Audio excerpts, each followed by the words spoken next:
اعوذ باللہ من الشیطان الرجیم بسم اللہ الرحمن الرحیم۔ احادیث میں دجال کو کائنات کا سب سے بڑا فتنہ کہا گیا ہے۔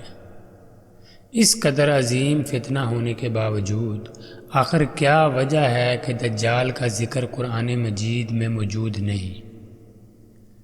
اس سوال کے جواب میں کچھ اہل علم نے قرآن سے دجال کا وجود ثابت کرنے کی کوشش کی ہے، جیسا کہ سورۃ الانعام کی آیت نمبر 158 کے کچھ حصہ میں اللہ سبحانہ و تعالی ارشاد فرماتا ہے، یوم یأتی بعد آیات ربک لا ینفع نفسا ایمانها، جس دن تیرے رب کی بعض نشانیاں ظاہر ہوں گی تو اس دن کسی نفس کو اس کا ایمان فائدہ نہیں دے گا۔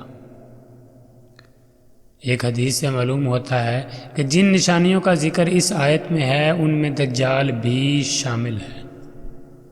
چنانچہ نبی کریم صلی اللہ تعالی علیہ وآلہ وسلم کا فرمان عالی شان ہے، جب 3 چیزیں ظاہر ہو جائیں گی تو کسی ایسے شخص کو اس کا ایمان لانا مفید ثابت نہیں ہوگا جو اس سے پہلے ایمان والا نہیں، یا جس نے حالت ایمان میں کوئی اچھا کام نہیں کیا۔ ایک، سورج کا مغرب سے طلوع ہو جانا، دوسرا دجال کا ظاہر ہونا، اور دابۃ الارض کا خروج۔ اس کوشش کے بعد بھی فی الحقیقت وہ سوال اپنی جگہ قائم ہے کہ قرآن مجید فرقان حمید میں وضاحت کے ساتھ دجال کا ذکر کیوں موجود نہیں؟ کیونکہ یہ وضاحت تو حدیث میں ہے کہ اس آیت کے مصداق میں دجال بھی شامل ہے۔ یہ سوال نہایت اہم اس لیے ہے کیونکہ فرعون اور یاجوج و ماجوج وغیرہ جیسے فتنے جو دجال سے ادنا ہیں، جو دجال کے فتنہ سے چھوٹے ہیں، ان کا ذکر جب قرآن میں موجود ہے تو دجال جو سب سے بڑا فتنہ ہے اس کا ذکر کیوں موجود نہیں؟ ہماری رائے یہ ہے کہ قرآن میں دجال کا ذکر نہ کرنے کا سبب اور حقیقی علم صرف اللہ سبحانہ و تعالی کے پاس ہی ہے۔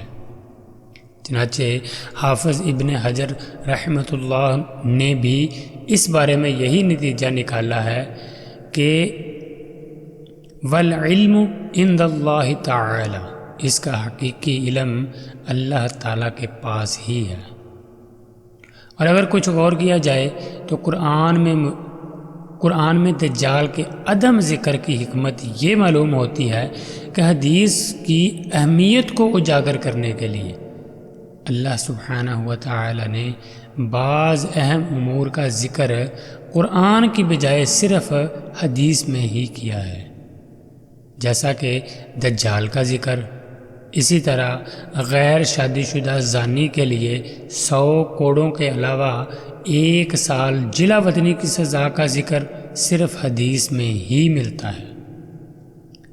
شادی شدہ زانی کے لیے رجم کی سزا بھی حدیث میں ہی مذکور ہے، اس بات کا ذکر بھی صرف حدیث میں ہی ہے۔ مزید برآں نصاب زکوٰۃ، رکعت نماز یعنی زکوٰۃ کا نصاب اور نمازوں کی رکعتیں، الفاظ اذان، مناسک حج اور متعدد ایسے مسائل ہیں جن کا ذکر صرف حدیث میں ہی ہے۔ اس توضیح سے ثابت ہوتا ہے کہ دجال کے علاوہ بھی بہت سے ایسے اہم مسائل ہیں جن کا ذکر قرآن مجید فرقان حمید میں موجود نہیں بلکہ صرف حدیث میں ہے۔ لہٰذا جیسے ہم ان تمام مسائل کو تسلیم کرتے ہیں، اسی طرح دجال کی پیش گوئی پر ایمان رکھنا بھی ہم پر واجب ہے۔ اور دجال کا ذکر قرآن میں کیوں نہیں، اس سوال کا جواب وہی ہے جو اس سوال کا ہے، درج ذیل تمام مسائل کا ذکر قرآن میں کیوں نہیں؟ اور جواب یہ ہے کہ حدیث جیسے قرآن کریم کی تشریح و تفسیر کرتی ہے، اسی طرح بعض ایسے اضافی مسائل بھی بیان کرتی ہے جن کا ذکر قرآن پاک میں بالکل بھی موجود نہیں ہے۔ واللہ تعالی اعلم۔ السلام علیکم ورحمۃ اللہ۔ اللہ وبرکاتہ۔ الصلاة